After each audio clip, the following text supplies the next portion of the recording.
Welcome back, everyone, to another episode of Blind Boys Politics, and we're here with a news show, a Friday news show to be specific, here on this snowy night. I'm feeling a little bit of a white Christmas. I don't know any of the words. Hey, but at least All I know is, at first I thought it was dandruff on the ground, but after further news reporting, investigational reporting, I found it was actually snow. A true genius at work. It took me about 2 hours to find it, so that's what we're talking about this week. I think to start this intro off, Nick should sing to us. I don't want to sing, though. Sing like Jingle Bells. Nah, you're Jingle Bell you're the Rock? singer. You're the singer here. Remember, you're the one on Broad Street.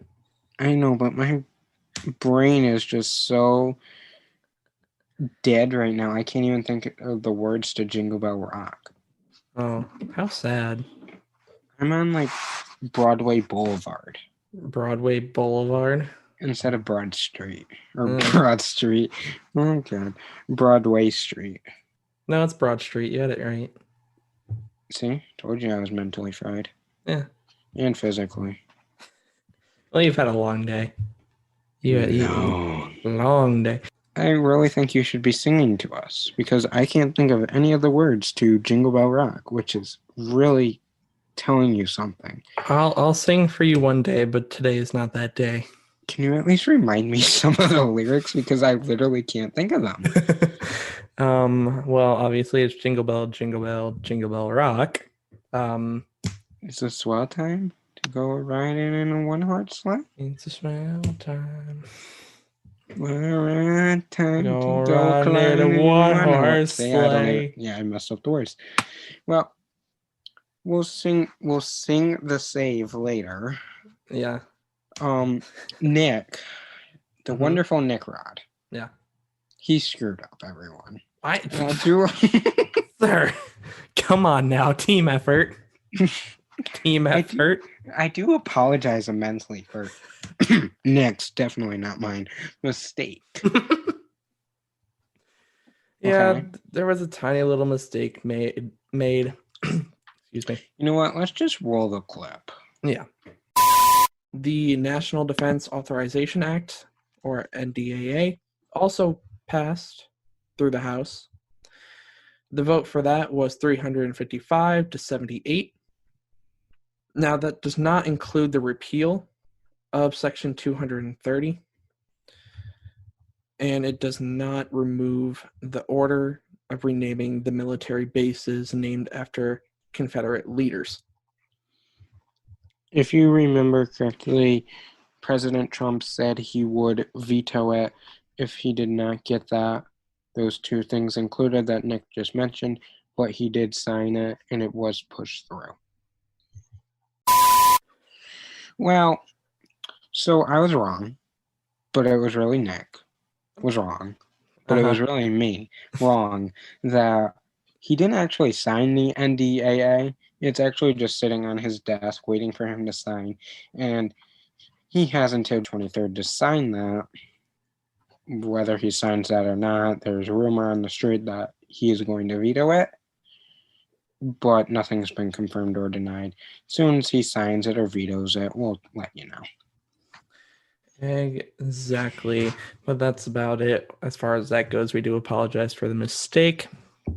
But we had to correct it because, when Nick makes a mistake, we need to be honest about these things and point out that we made a mistake. Guys, if he doesn't appear on the next episode, just assume he's sick. On assignment. On assignment. I'll be honest, it was me because, well, we all know that I do all the research. Well, most of it. Most of it. I come in with a surprise entry now and again. A surprise entry? Is that what we're calling it? That's what we'll call it. I would say a surprise disappointment, but, wherever you lean. So Monday morning, I'll be on assignment. Exactly. But for now, well, as we mentioned at the beginning here, it snowed a lot. Just a tad bit. Just a We bit. had a nor'easter. If you don't know what that is, well, it's a nor'easter. It's a lot of snow, and it stretched from Virginia all the way up to Maine. And it was a nasty storm. Exactly. Here in our area, we got anywhere between 30 to 40 inches of snow. It's been 14 years since we've seen a storm this bad. New York State did issue a state of emergency, just like several other states, for obviously the snow that we have gotten. New York specifically, there was over 600 calls for either accidents or vehicles being stuck Thursday. Yeah, I was It was very a rough storm. I was very surprised by this. Guys, you gotta understand, I went to bed thinking that we were only supposed to get 10 to 16 inches in my town because that's what the news had been saying for us throughout the day. I wake up in the morning and I'm told that we have 36 inches in the ground. My jaw dropped to the floor. Well, the exact opposite happened to me. Wednesday, I woke up, checked the weather report, it said 10 to 15. Okay, that's fine, that's manageable. Checked it in the afternoon, upgraded it to 20 to 24 inches, and then this morning I woke up around 1 a.m., checked the weather, it said up to 30 inches. Yeah. I wanted to cry at 1 in the morning. I haven't stepped outside my house yet. Must be nice. Yeah. Must be nice. Yeah, Chris, you were very busy with plowing Busy? where you work. Busy? Really? I think that's a little bit of an understatement. Well, that's what we'll say for now. There's not a better word that we can say here. That at least won't be bleeped out. Yeah, exactly. But no, I haven't stepped foot outside my house. And I kind of wanted to earlier because honestly, I've never experienced this much snow in my living memory. And it was all at once, you should say. All at once, yeah. Yeah. All in one storm. And remember when we said Monday that this area would have a rough winter? Apparently, we were not kidding. No, we got that right. It's just the beginning. We're still in December. But one more note on this beautiful storm that we got. I do believe we reported on this. I don't remember for sure. But there was talk, October-ish time, that snow days might be a thing of the past. And some schools did go that path. Snow days are thing of the past. And then there was other superintendents. Some of them interviewed on the news across the country saying 2020 has been a rough year. We've taken a lot away from our children. This is one thing that we should not be taking away from our children. So I'm kind of curious of how many schools actually did do virtual. Yeah, I mean, I know of a couple, say in our area, that have turned to virtual. I know in my school, as of right now, we still have actual snow days, but we haven't been given any information as to what the plan moving forward is. Just wait until the 11th hour, Nick. You'll find out. Yeah, I mean that's pretty much how the cards are played around here, at least at my district. Well, let's get into a little bit of a COVID update for you. Los Angeles is up 370% in positivity. Only 56 ICU beds left for the 10 million people that are in Los Angeles County. Apple Valley, California stripped the chairs from the waiting room, now using it as a COVID center. That's when you know. We already knew, but that's when you know things are getting really bad. 56 beds for, was it 10 million people? Mm-hmm. 10 million people. Oh my God. But going beyond that, Nevada, 1 in every 1,700 people in the state is in the hospital due to COVID. Also, 50 children were exposed to COVID after sitting on Santa's lap in a parade in a small town near the coast of Georgia. Across the country, more than 114,000 people are in the hospital due to COVID. Things, as of right now, are starting to get a little better in Midwestern states. However, on the two coasts, we are still seeing rises and things getting worse and worse. Going along with COVID, the new thing is now the vaccine. You say COVID, vaccine, COVID, vaccine, vaccine, COVID. First time ever UPS and FedEx finished delivering all the packages of the Pfizer vaccine Monday night. New trackers tracking how many vaccines have been administered in each state. So, the thing the last 8 months was how many people were positive. Now it's kind of also including how many people have been vaccinated. So that's kind of a sign of good might be on the way. It's a step. It's definitely a step forward. We knew that when the vaccine came, it could very well boost morale a little bit across the country. And to go along with that, we do have a bit of news about another vaccine coming into play. If you haven't heard of it, it's the Moderna vaccine. It is said to be 100% effective on people over the age of 65. It's also 2 shots, and this vaccine is stored in a regular refrigerator, and 6 million doses will be given to the US now that it has been approved. We will have more details on the approval Monday morning. But that is all we can tell you right now about Moderna. We get out of COVID and move to a bit of a different story, and that's that celebrity Shia Labeouf is being accused of sexual harassment by his girlfriend. She is suing him for knowingly giving her an STD, waking her up by choking her, and threatening to crash the car that they were driving in.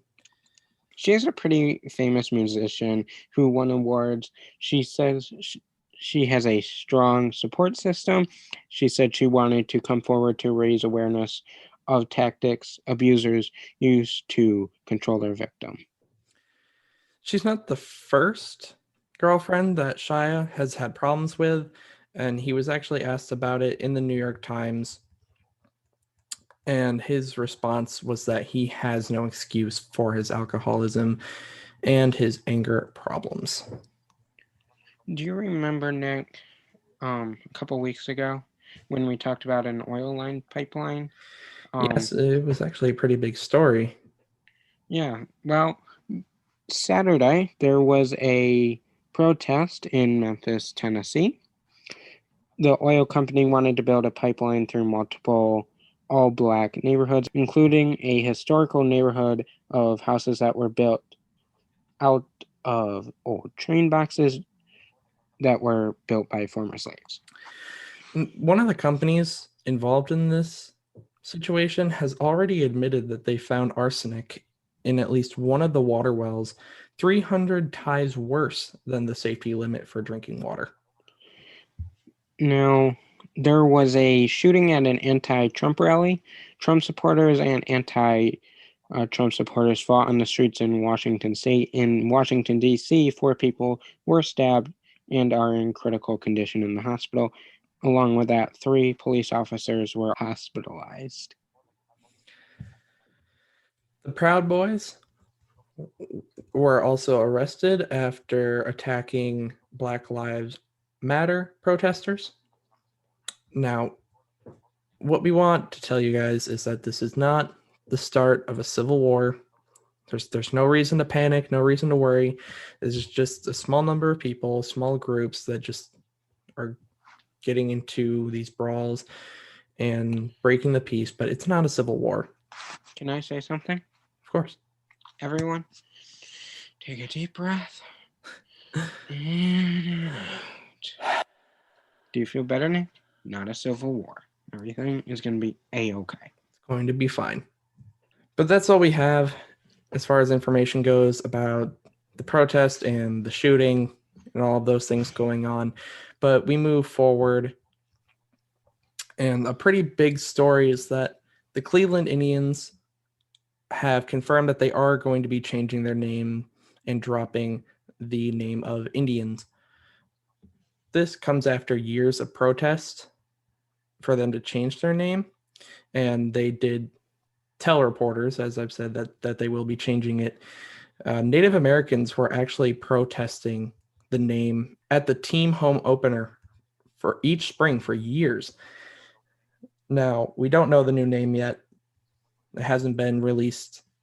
For the 2021 season, they did confirm that they will still be known as the Indians, but after that, they do plan to change it. So what we're essentially telling you here is we will let you know at the end of next year what the new name is. President-elect Joe Biden announces his transportation director, Pete Buttigieg, son of a Notre Dame professor. He was an officer in the Navy and deployed to Afghanistan.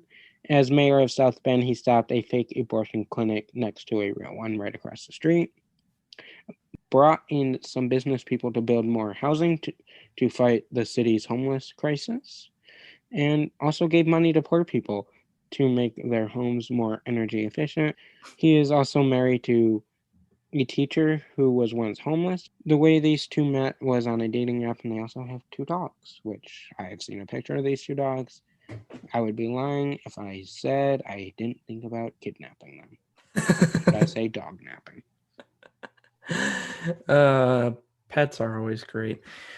I need a dog. Can someone start a GoFundMe to get the greatest hosts of America to get a dog?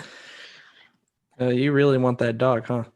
I need a dog, Nick. But that's not the only thing Biden announced. He also picked his energy secretary, and that will be Jennifer Granholm. She's the daughter of 2 bank tellers. She is a Canadian immigrant who became an American citizen at the age of 21. She became a lawyer and prosecuted drug dealers, gang members, and child pornographers. And she was the first female governor in Michigan who also became 4th in the country when it came to creating jobs in the solar industry. Now, while she was governor, and because of her work, 42 solar companies managed to help create jobs in the state. She won a beauty pageant as a teen, just as a nice little fun fact. She was also a tour guide at Universal Studios. She met her husband at school, and they have 3 children. Well, guys, it's official. Joe Biden and Kamala Harris was solidified. They earned the 306 electoral votes. This happened when the electors met in their respective states. There was no surprises, no faithless electors, just as expected. Now we move on to the Congress part. This happens on January 6th when they certify the votes. We talked about this Monday morning, so if you want more details on that, make sure you go listen to Monday's episode. Yes, again, as we talked about on Monday, Congress can technically object to a state's slated elected votes, which we did talk about on Monday as well. For those in the back, though, for those just in the way back who may not have heard, or have your headphones. Yep, I said that. Have your headphones the very low volume. Yeah, this objection has never worked in modern history. Not once. But the reason we did talk about it is because it could happen. It's a talking point. You're going to hear about it, and it could technically happen. But it's likely that nothing will come from this at all. Oh, no. What is it, Chris? We got some stimulus news. Oh, our favorite topic. Now, if you know us, we've been telling you for months, don't expect any stimulus until after the election. Then it was after the New Year's. And we would always tell you, don't expect anything. Well, things are looking good. A bipartisan group is trying to get a stimulus passed. Since there is much disagreement, the group has decided to take the $906 billion deal and break it up into two different groups. Well, they are breaking it up into things they can agree on and things that they can't. Starting with the things that they cannot agree on. For the $160 billion, they cannot agree on state and local funding. They can also not agree on liability protection for business, schools, and hospitals. But Nick, tell us some things that they can agree on. The things that they can agree on come in a $740 billion package. This includes $300 a week in employment. $300 billion goes to small businesses and PPP loans.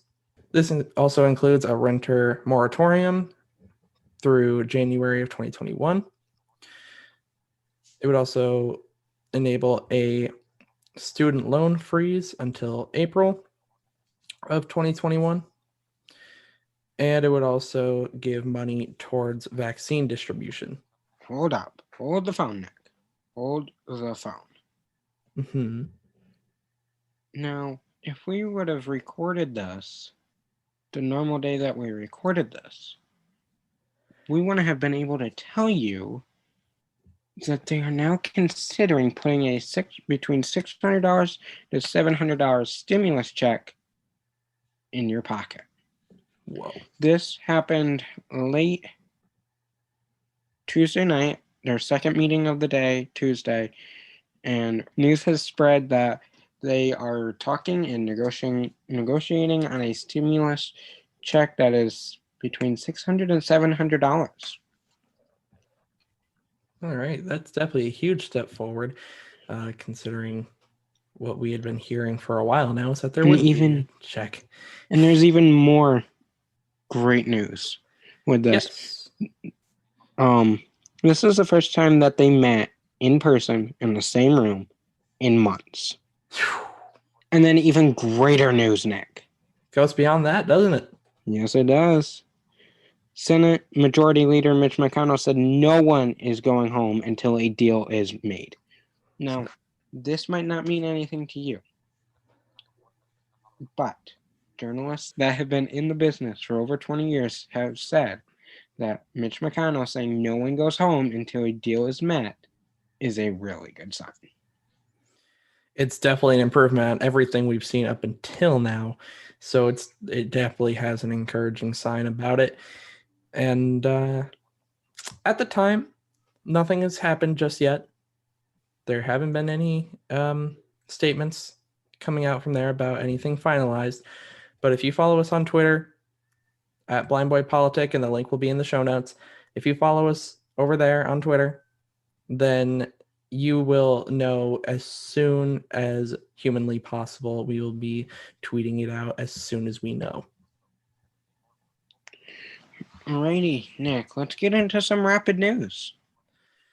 All right, so first, the Senate Majority Leader, Mitch McConnell, has reconciled that Joe Biden did win the election. Joe Biden and Kamala Harris are asking people not to come to their inauguration due to COVID-19. Instead, watch it from your home. And that's all we have for Rapid News this week. So we're going to get into good news, and I have a story for you guys today. And it's a nice little heartwarming story. And it starts out with a soldier on a military base in the country of Georgia. And he was sitting inside one day during quarantine, and one of the other soldiers from outside said that there was a little puppy on the base. So the soldier sitting inside, his name was Patrick Brady, he went out to see what was going on. And sure enough, there it was. It was the tiniest little puppy. He said it was smaller than his boots. So it was a small little dog. So they took it in and became his pet, essentially, very quickly. And it became friends with everyone on the base there very quickly. They had a bit of a scare at one point because it did roam off for like 3 days, but it did come back. And during quarantine, he said that the dog became pretty much best friends, became a lifesaver, not best friends. They were already best friends, but she became a lifesaver for the other soldiers on the base because they couldn't go anywhere. They were stuck in the base at all times, and having having the dog around just livened things up, made everyone smile. But eventually it came time for Brady to go home. No. So of course he wanted to try as hard as he possibly could to take the dog home with him back to Long Island. So we get to the airport, and the airport basically rejects putting the dog on the plane because it didn't have a specific screw in its cage. He called the director of a nonprofit organization that helps transport animals home for soldiers, and they did manage to get the dog on the plane. Brady said that he was practically in tears when he saw the cage come on. And he got home, and the dog made it home with him, and now they're best friends, and she is very much spoiled. So moral of the story is dogs are heroes, mm-hmm. and that's end of story. Mm-hmm. I agree. But, it's just kind of a nice little warm-hearted story, lighthearted story, because, the soldiers, they already go through a lot being part of the military and being sent out. And who doesn't get emotionally attached to a puppy? Yeah, I know, right? Especially a little tiny cute one. Oh my god. So the fact that I want the cute little puppy. So the fact that, the puppy helped get the soldiers through the quarantine period, the fact that Brady got to bring her home with him, it's nice. I like it. I like stories like this. I love animals. So this is the end of this Friday morning episode. We'll be back here Monday morning, of course. If there's a news story that you want us to cover, make sure you DM us on Twitter, and we will talk about it Monday morning. But until then, make sure you follow us on all social medias down in the show notes down below, because we are always active and always joyful over there, and you won't want to miss a minute of it. See you guys later. Bye, guys.